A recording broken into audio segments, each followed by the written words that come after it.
ഓം നമോ ഭഗവതേ വാസുദേവായ. ശ്രീ വിഷ്ണു സഹസ്രനാമ സ്തോത്രം, നാമം 15. ഓം സാക്ഷിണേ നമഃ. ഹരേ കൃഷ്ണ കൃഷ്ണ കൃഷ്ണ ഹരേ ഹരേ, ഹരേ രാമ രാമ രാമ ഹരേ ഹരേ. നാമം 15. സാക്ഷി. ഈ പ്രപഞ്ചമാകെ പരമചൈതന്യമായി വ്യാപിച്ച് എല്ലാം കണ്ടറിയുന്നത് കൊണ്ടാണ് ഭഗവാനെ സാക്ഷി എന്ന് പറയുന്നത്.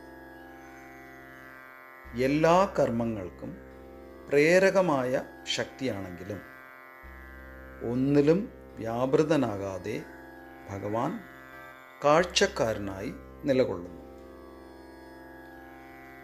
പലരും ആരും കാണാതെ ചില തെറ്റുകൾ ചെയ്യാറുണ്ട്.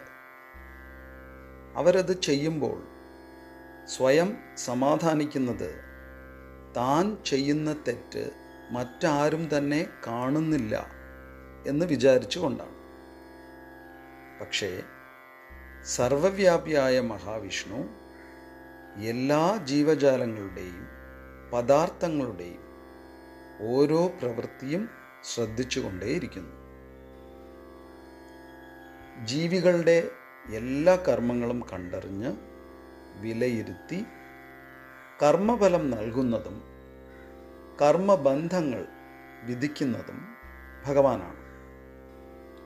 അതിനായി ഭഗവാൻ 9 ദേവതകളായി രൂപം ധരിക്കുന്നു.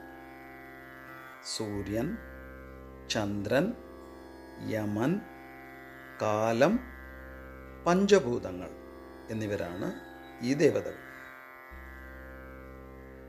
സാക്ഷി ഒരു കാര്യത്തിലും ഇടപെടുന്നില്ല. ഒരു കാര്യവും സാക്ഷിയായ ഭഗവാനെ ബാധിക്കുന്നുമില്ല. സൂര്യൻ എല്ലായിടത്തും പ്രകാശിക്കുന്നു. എന്നാൽ സൂര്യപ്രകാശമേൽക്കുന്ന വസ്തുക്കളുമായി സൂര്യന് ഒരു ബന്ധവുമില്ല. അതിൻ്റെ ഗുണദോഷങ്ങളൊന്നും സൂര്യനെ ബാധിക്കുന്നുമില്ല. അതുപോലെ സാക്ഷിയായി എല്ലാം ശ്രദ്ധിക്കുന്ന ഭഗവാനെ ഒരു കർമ്മവും ബാധിക്കുന്നില്ല. എല്ലാം നേരിട്ട് കാണുന്നത് കൊണ്ട് ഭഗവാനെ സാക്ഷി എന്ന് അഭിസംബോധന ചെയ്യുന്നു. ഹരേ കൃഷ്ണ.